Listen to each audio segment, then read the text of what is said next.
Mercedes likes to set a trend, and this model, the eVito, certainly did. It was the brand's first EV commercial vehicle and our market's first mid-sized electric van of any kind.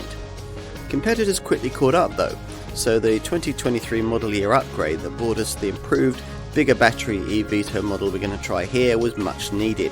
There still isn't quite the range you'd get from some rivals, but operators should like this model's traditional Mercedes virtues: high quality, strong residuals, and impressive standards of safety and media connectivity.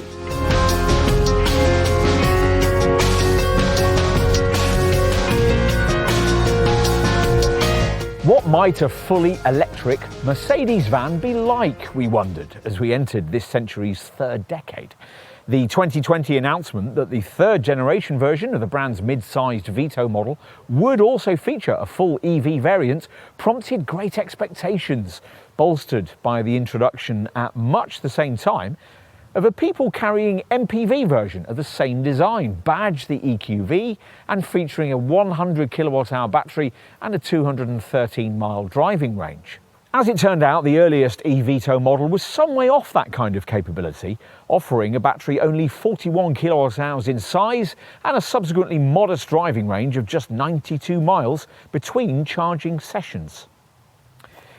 This wasn't a particularly high bar for competitors to aim at, and sure enough, the eVito was quickly overtaken in EV technology by a wide number of freshly introduced full electric commercial competitors in the mid-size segment.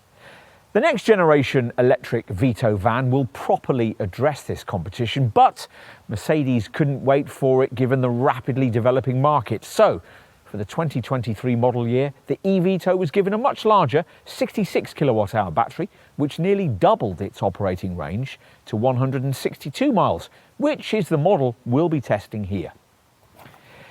As before, it's a pricey confection, but a very high quality one. But will that be enough to compensate for the range reduction you still have to accept compared to a few other competitors? Well, you'll need the industry's most comprehensive review, the Car and Driving Road Test, to find out.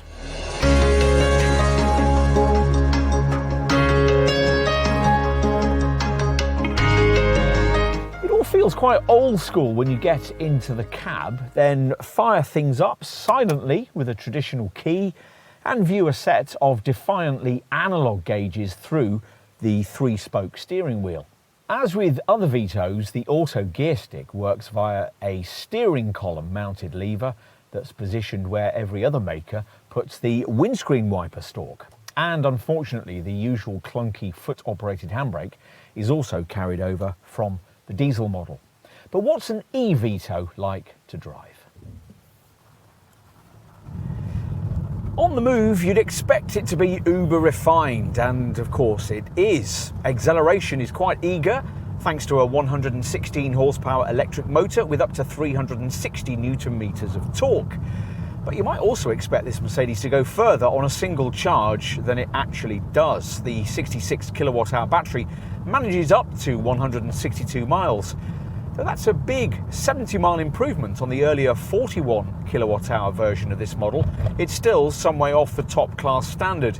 A Ford e-Transit Custom, for instance, manages up to 236 miles.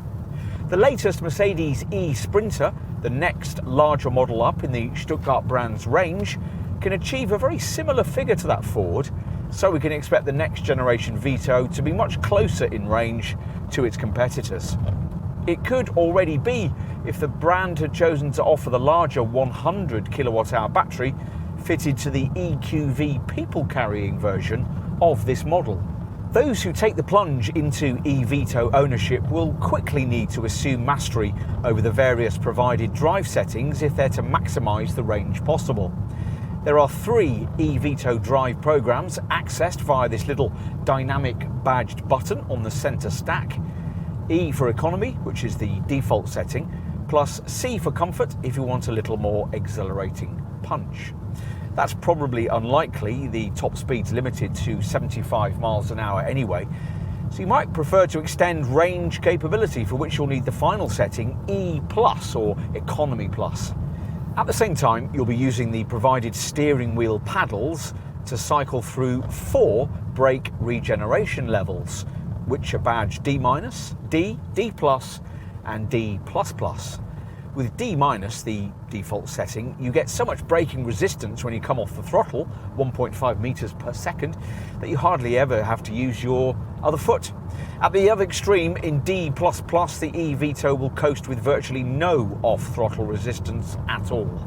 And once you've got used to all this, well, at cruising speeds, there's a bit more road noise and electric motor humming than we expected, but it's still pretty refined. As with the diesel Vito, the suspension deals with poor tarmac surfaces better than any competitor.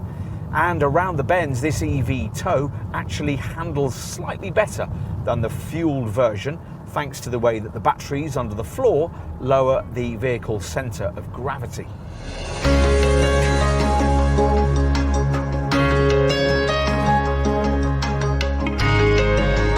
There's very little to differentiate an eVito from a diesel engine one, unless you spot the charging flap or the special badging.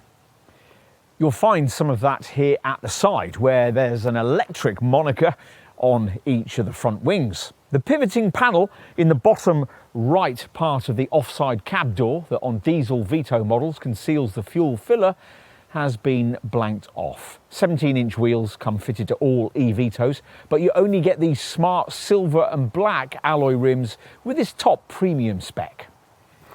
Another visual differentiation with this higher spec level is found in the chrome grille treatment featuring here at the front. And painted bumpers also feature at this level in the range, and in the offside front corner you'll find the charging flap. These pivoting LED intelligent light system headlamps add a sophisticated touch, but they're an expensive extra. At the back, there's a differentiating eVito badge, but otherwise the boxy proportions will be familiar to Vito customers, as will be the bulky hinges, the upper stoplights and the lower red reflectors. Adaptive brake lights are fitted with this high spec. Let's take a look inside. Now, as with the ordinary Vito model, the wide door opening and well-placed step mean that getting in is a simple enough manoeuvre. And once seated aloft, you'll find a cab that's immaculately constructed and typically functional, and build quality is class-leading. Predictably, there isn't the kind of luxury ambience you get in this model's MPV counterpart, the EQV, but it still feels a class above the other mid-sized electric vans here. The detailing helps. The way this upper ceiling panel is framed in light as you get in, the piano black trim around the air vents and the smart brake regeneration paddles. Some of the quality touches on show here require extra spend, like the silver detailing around the switchgear and this leather-stitched 3-spoke wheel. It doesn't really feel like an electric van. You start the powertrain with the key, and there's an old-style analog instrument cluster rather than a digital one. The main thing you'll notice if you're familiar with the diesel version is the replacement of the rev counter with this power meter gauge, which features 3 sections: charge in blue, economy in brown, and boost in red. The cluster's 2 main gauges have little integral dials built into them for battery charge and power, and between the gauges is a black dot matrix centre screen which has trip, navigation, audio, phone, drive assist and servicing segments. The trip section is the one you'll be using mostly, which has a digital speedo and odometer, a trip computer and various EV and consumption features. The fact that this is one of Mercedes' older designs is evidenced by the centre screen media technology on display. The colour monitor fitted to all models is on the small side by modern standards at just 7 inches, but it's clear enough, has a home screen split into different sections, and features pretty much everything you need, flanked by 3 shortcut buttons on each side. Apple CarPlay and Android Auto smartphone mirroring is standard, as is a reversing camera, but navigation requires extra spend. And the EV-specific features you'd expect to find on the centre screen of an electric van are noticeable by their absence. One of the things we like most about the ordinary Vito is its extremely supportive seats, and these of course feature again here, now trimmed in smart black Kaluma fabric. The driver's chair is heated, of the 8-way adjustable comfort spec sort, and is flanked by the usual 2-person bench seat. Unfortunately, the centre part of the backrest of this bench won't fold down into a useful table of the sort you get with obvious rivals, nor is there any space beneath it really for storage. Items you want to stash in the cab must go either in the 3 storage areas on top of the dash, in the big lockable glove box, or in the door pockets, which are spacious and versatile, with a small shelf halfway up for little items, and a bigger one further down that can take larger things like drink bottles of up to 1.5 litres in size. There's a small cup holder at either end of the dash top, ticket clips reside in the sun visors, and there's a 12-volt socket just above the floor in the middle. Somewhat useless cubbies feature under the central vents, though the left one has twin USB ports.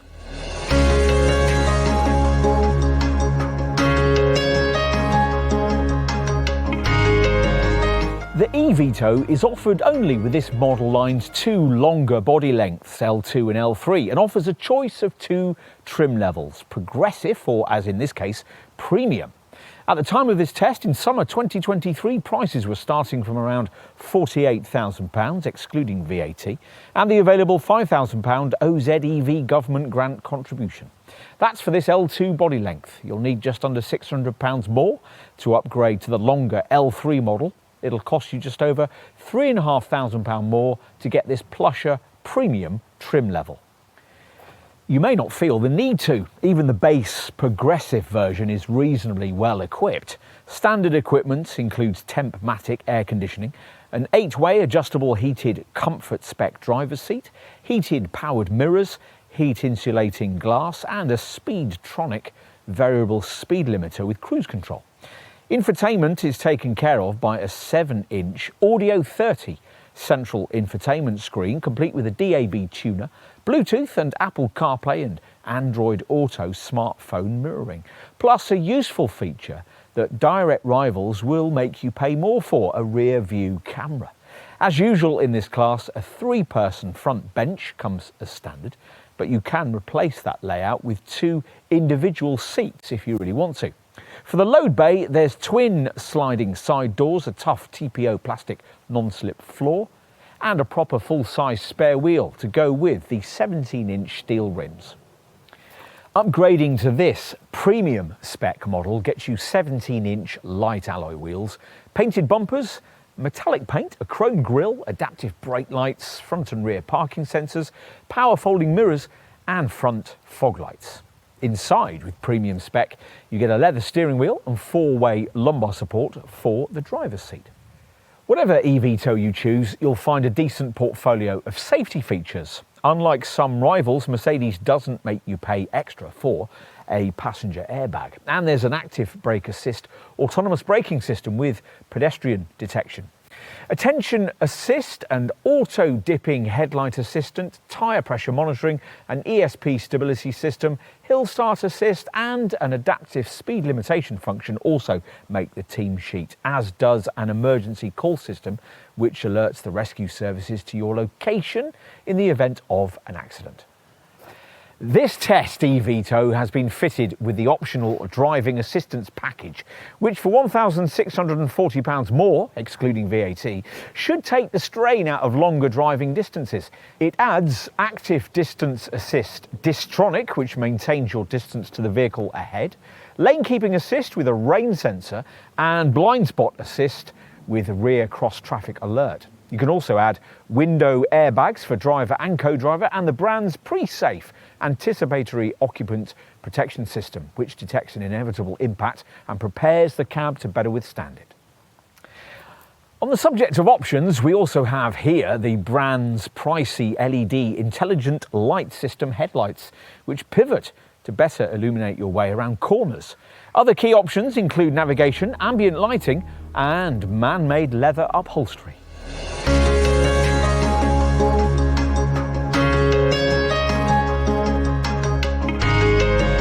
Let's take a look in the load bay. Now, of course, both doors open wide and the loading height is 558mm from the ground. Now, what you get inside depends, of course, on the body length you've chosen. This L2 variant at 5,140mm long offers 6 cubic metres of load volume and 2,831mm of length. The alternative extra long L3 version at 5,370mm long gives you a spacious 6.6 cubic metres of capacity and 3,061mm of load bay length. There's no high roof option, but that's not expected in this class, and the 1,261mm of roof height allows you to get into multi-storey car parks. The cargo bay figures are identical to those of the diesel model, but of course the payload capacity stats aren't. These vary between 749 and 807 kilograms, including a 75 kilo driver. Nor is an eVito rated for towing. All variants are rated with a 3.2 tonne gross vehicle weight. What about the EV stuff? Well, this eVito model's 162 mile range reading is a combined figure. As with any EV van, it would rise in urban use but fall on the motorway. All these eVito mileage stats are based on the use of the eVito's balanced drive mode E. There's also a range extending E+ drive mode, which is supposed to help facilitate a longer range when combined with an anticipatory driving style. To achieve the quoted results, you'll also need to make proactive use via these steering wheel paddles of the various provided brake regeneration modes, principally the two most severe ones, D and D-. Various EV functions are available to you from the trip section of the little screen between the two main instrument cluster dials. These include an energy flow monitor, which also shows battery charge. Plus, you can monitor driving range and consumption in miles per kilowatt hour. And there's an eco display, which gives your driving a percentage score in terms of acceleration, constant motion and coasting. There's a cab preconditioning feature, which allows you to preheat or pre-cool the interior before getting into it, so that you don't have to use battery energy doing so once underway. This has to be controlled via the provided Mercedes Me smartphone app, which might be a problem if various different drivers need to use the vehicle. The usual Type 2 Mode 3 charging cable is supplied, and to replenish the 66 kilowatt-hour battery, Mercedes quotes an 80% recharging time of 35 minutes at a rapid charging point. It's 6.5 hours using an 11 kilowatt wall box, or 20 hours from a domestic socket. If you're converting to an electric vehicle from a previous combustion model, you'll obviously need to factor in the cost of an EV charger for your office and perhaps also your home. There's still complexity around the best charging hardware to choose and who is eligible for a government grant. And obviously the costs can vary depending on the distance from your main meter to the charger and other factors. There's lots of advice out there, of course, to guide you. We consulted plugmein.com, who offer customers everything from choice of charger to installation and ongoing maintenance. They've advised us that even with increased energy prices, the cost of running an EV and charging it at work or home on a dedicated tariff is still only around half the cost of running your previous petrol or diesel van. You'll also want to note that there's an unlimited mileage 3-year warranty with 12 years of anti-perforation cover. The electric drive battery pack gets its own warranty, which lasts for 8 years or 99,500 miles. This guarantees that the battery will still have around 70% capacity by the end of this period. As with the brand's other commercial vehicles, you get the unique Mercedes-Benz Mobilo Van UK package, which offers 24-hour roadside assistance cover for up to 30 years. Providing you get your vehicle regularly serviced at one of Mercedes' franchise dealers. As usual with EV vans, you'll be exempt from the London congestion charge, and there are no road tax or company car tax charges. Servicing should be cheaper than with a Vito diesel because there are fewer moving parts and fluids to change.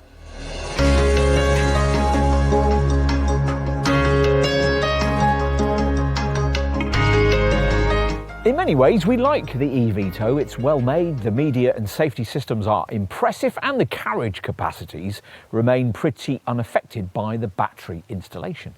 It's hard to ignore that still relatively restricted 162-mile driving range, though.